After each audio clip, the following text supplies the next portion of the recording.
জান্নাতের গন্ধ কি পাওয়া যায়? সুবহানাল্লাহ। আচ্ছা, একটু বলেই দিই মাঝখানে। রাসূলুল্লাহ সাল্লাল্লাহু আলাইহি ওয়াসাল্লাম মেরাজে হঠাৎ সুঘ্রাণ, নবী সাল্লাল্লাহু আলাইহি ওয়াসাল্লাম বলছেন কোত্থেকে আসছে এটা? জিবরাইল আলাইহিস সালাম উত্তর দিচ্ছেন, এটা হচ্ছে ফেরাউনের মেয়ের চুল আঁচড়ে দিত একজন দাসী, যার হাত থেকে একদিন চিরুনি পড়ে গিয়েছিল। সে বলেছিল বিসমিল্লাহ বলে চিরুনি উঠিয়েছে, উঠে আবার আচরণ শুরু করেছে। এখন এর মেয়ে শুনে ফেলেছে বিসমিল্লাহ বলে উঠিয়েছে।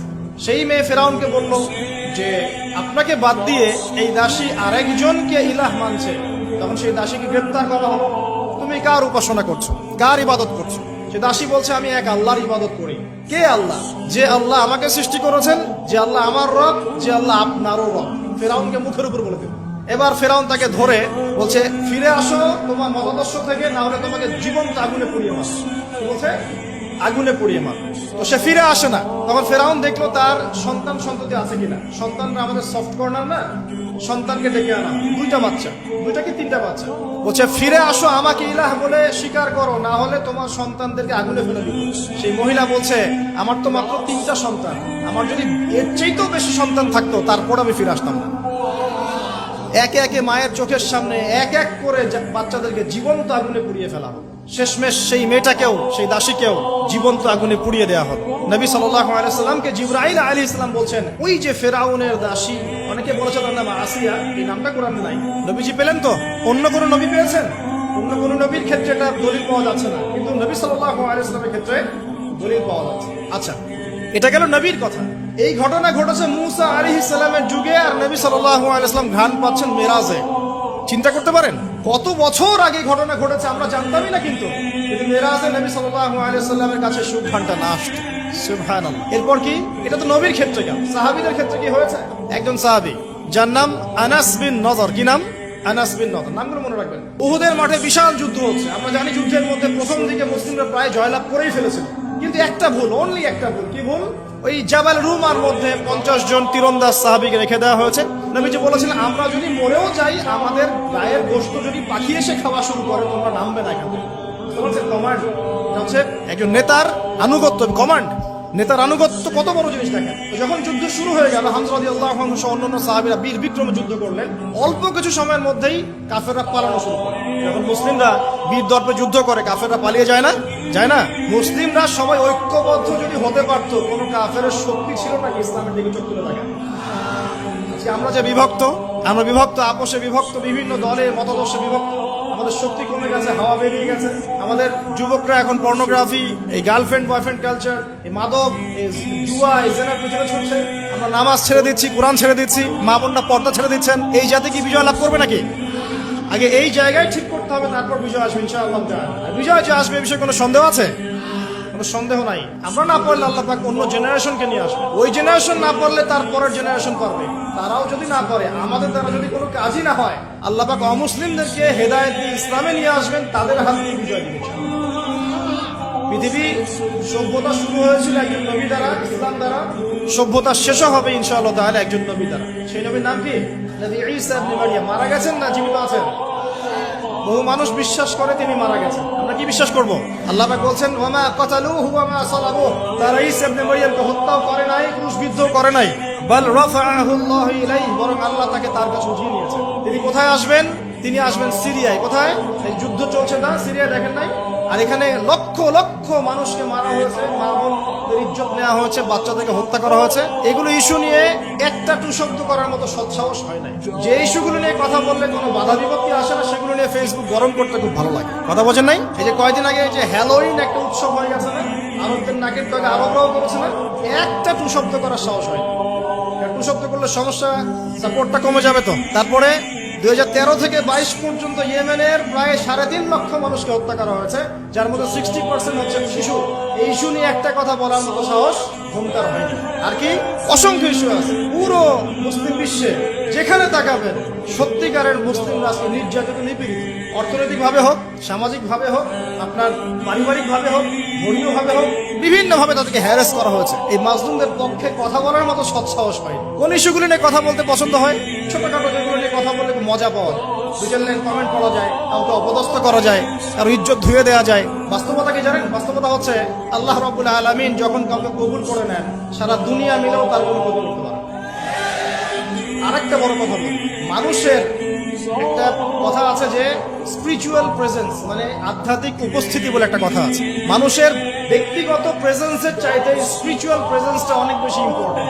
বুঝাচ্ছি, ইব্রাহিম আলাইহিস সালাম কিন্তু বেঁচে নাই, বেঁচে আছেন, কিন্তু তার আদর্শ কিন্তু এখনো জীবিত আছে। নবী মুহাম্মদ সাল্লাল্লাহু আলাইহি ওয়াসাল্লাম বেঁচে আছেন, অবশ্যই তারা কবরে জীবিত, অবশ্যই, সেটা অন্য ইস্যু। আমি পৃথিবীর কথা বলছি। নবী সাল্লাল্লাহু আলাইহি ওয়াসাল্লাম কি আমাদের মধ্যে আছেন না? আমাদের মধ্যে কি বেঁচে আছেন?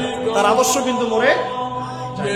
এমনকি আমরা যারা এখন অনেক বড় বড় নেতার আদর্শে আমাদের জীবন করি না, তারা কিন্তু কেউ বেঁচে নাই, বেঁচে আছে, তাদের আদর্শ কিন্তু মানুষ এখনো ফলো করছে। তো এটাকে বলে স্পিরিচুয়াল প্রেজেন্স, আধ্যাত্মিক উপস্থিতি। আল্লাহ পাক যাকে কবুল করবেন, যে হকপন্থী হবে ইনশাআল্লাহ তাআলা, সে যদি ফিজিক্যালি প্রেজেন্ট নাও থাকে, তার আধ্যাত্মিক উপস্থিতি জনগণকে পথ দেখাবে ইনশাআল্লাহ। কথা বুঝতে পারছেন? বিগার ইস্যুগুলো নিয়ে কথা বলার সৎসাহস হচ্ছে না। এখানে বলছিলাম যে তোমরা এই জাবাল ডোমা থেকে নামবে না যদি আমাদের দেহটাকে পাখি খেয়েও ফেলে। সাহাবীগণ প্রথমে দেখলেন আমরা প্রায় জিতে যাচ্ছি, তারা নেমে আসলেন, বললেন আল গনিম আল গনিম। তখন একটা বিপর্যয় সৃষ্টি হলো। কি বিপর্যয়? খালিদ বিন ওয়ালিদ রাদিয়াল্লাহু আনহু 50 জন ঘোড়সাওয়ারকে নিয়ে পিছন থেকে এই সুযোগে আক্রমণ করলেন। পিছন থেকে আক্রমণ হলো, আর আবু সুফিয়ানের বাহিনী যারা পালিয়ে যাচ্ছিল এরা আবার ইউটার্ন করল। এই দুই চাপে পিষ্ট হয়ে উহুদের মাঠে সাহাবায়ে কেরাম রাদিয়াল্লাহু আনহুদের মধ্যে প্রায় 70 জন বড় বড় সাহাবী শহীদ হয়ে গেলেন। কতজন? প্রায় 70 জন বড় বড় সাহাবী। তাদের মধ্যে আনসার সাহাবীদের আত্মত্যাগ ছিল বীরত্বপূর্ণ। এমনকি নবী সাল্লাল্লাহু আলাইহি ওয়াসাল্লামকেও সেদিন মার খেতে হয়েছে। দাঁত মোবারক শহীদ হয়ে গেছে, পায়ের মধ্যে আঘাত পেয়েছিলেন, এই ভ্রুর মধ্যে কড়া ঢুকে গিয়েছিল। তার পাশে মাত্র 9 জন সাহাবী ছিলেন যখন তাকে আক্রমণ করা হচ্ছে। একে একে সাহাবীরা শহীদ হতে লাগলেন।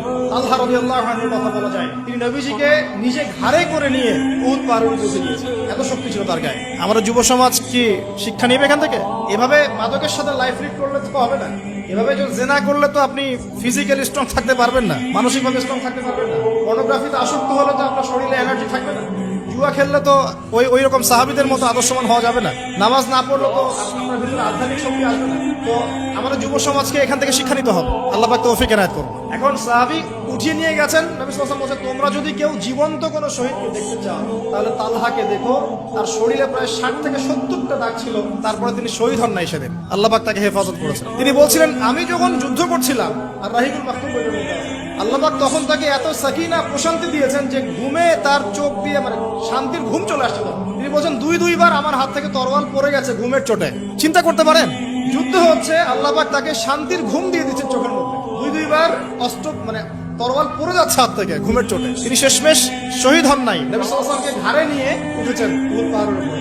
নবীজি বলছে, তোমরা কি জীবন্ত শহীদকে দেখতে চাও? তালহাকে দেখো। সে জান্নাত ক্রয় করে নিয়েছে। আবু বকর রাদিয়াল্লাহু আনহু বলতেন, উহুদের দিনটা হচ্ছে তালহার দিন। তালহা যে বীরত্ব দেখিয়েছে উহুদের দিনে, সে এই কাজ দিয়ে ইনশাআল্লাহ জান্নাত ক্রয় করে নিয়েছে। প্রত্যেক সাহাবীর এফোর্ট ছিল। তো এই সময়ে একটা গুজব ছড়িয়ে পড়েছিল যে রাসূল সাল্লাল্লাহু আলাইহি ওয়াসাল্লামকে হত্যা করা হয়েছে। একটা গুজব ছড়িয়ে দেওয়া হয়েছে।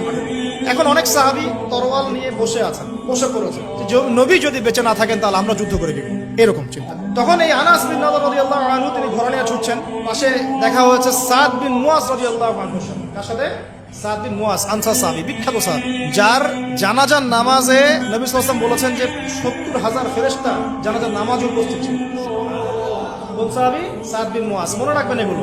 আমাদের যুবকদেরকে, আমাদের আইডলদেরকে তো চিনতে হবে, আমাদের অরিজিনাল সুপার হিরোদেরকে চিনতে হবে না। আমাদের সুপার হিরো কি নেইমার, মেসি নাকি? এইসব অহেতুক কাজে সময় নষ্ট করবেন, টোটালি ওয়েস্ট অফ টাইম। সময়ের অপচয়, জুয়া খেললে অর্থের অপচয়, আপনার যৌবনের অপচয়। সবচেয়ে বড় কথা হচ্ছে হায়াতটা নষ্ট হয়ে গেল।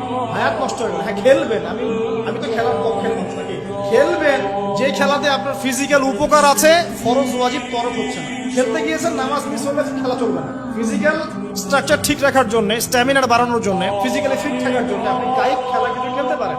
এই খেলাগুলোর মধ্য দিয়ে আপনার ফরজ ওয়াজিবটা তরফ করা। এগুলো খেলা দেখতে বসলে আমাদের কোনো উপকার আছে? ফিজিক্যাল খেলছে ওরা আর আমরা গোল গোল করে চিল্লাচ্ছি, কোনো উপকার আছে? জাস্ট একটা চোখের ক্ষুধা, কিচ্ছু না। অথচ আপনি যদি সকালবেলা উঠে 10 রাউন্ড দিতেন পদ্মার পরে, উপকার ছিল। আধা ঘন্টা আপনারা যদি ফুটবল খেলতেন। একটা আয়াত থেকে কথা বলা শুরু করি। সূরা হুজুরাত পড়বেন, সূরা হুজুরাত। এই সূরার প্রথম 4টা আয়াত পড়লে বুঝতে পারবেন আল্লাহ রাব্বুল আলামিন সাহাবীদেরকে শিক্ষা দিচ্ছেন। কাদেরকে? নবীর সাহাবীদেরকে শিক্ষা দিচ্ছেন যে যখন রাসূল সাল্লাল্লাহু আলাইহি ওয়াসাল্লাম কথা বলবেন, তোমরা তার কণ্ঠস্বরের উপরে তোমাদের কণ্ঠস্বর নিয়ে যাবে না। যদি রাসূলের কণ্ঠস্বরের উপরে তোমাদের গলার ভয়েস চলে যায়, তোমাদের আমল ধ্বংস হয়ে যাবে, তোমরা টেরি পাবে না। এখন রাসূলের কথাগুলো কারা বলেন? আলেম ওলামারা, দিনের দায়ীরা, মুআল্লিম, মুবাল্লিগরা। যে মজলিসে কোরআন এবং সুন্নাহর কথা হবে, আল্লাহ এবং তার রাসূলের কথা হবে, সেখানে উচ্চস্বরে কথাবার্তা বলা যাবে না। এটা আমার মত, সরাসরি কোরআনে নাই, কিন্তু আমার মত এটা। উচ্চস্বরে অপ্রয়োজনীয় কোনো কথা চিৎকার চেঁচামেচি করা যাবে না। আমরা এখানে ইতমিনানের সাথে বসবো, হয়তো 1 ঘন্টা আলোচনা হবে। এই 1 ঘন্টা আমরা আপোষে কোনো কথাবার্তা বলবো না ইনশাআল্লাহ। মোবাইল ফোনে এত ব্যস্ত হওয়ার কোনো প্রয়োজন নাই। রেকর্ড হচ্ছে, আমাদের অফিসিয়াল মিডিয়া আছে, ইনশাআল্লাহ সময় মতো ইউটিউবে পেয়ে যাবেন ইনশাআল্লাহ। টেনশনে কিচ্ছু নাই, তখন ডাউনলোড করতে পারবেন, শেয়ারও করতে পারবেন।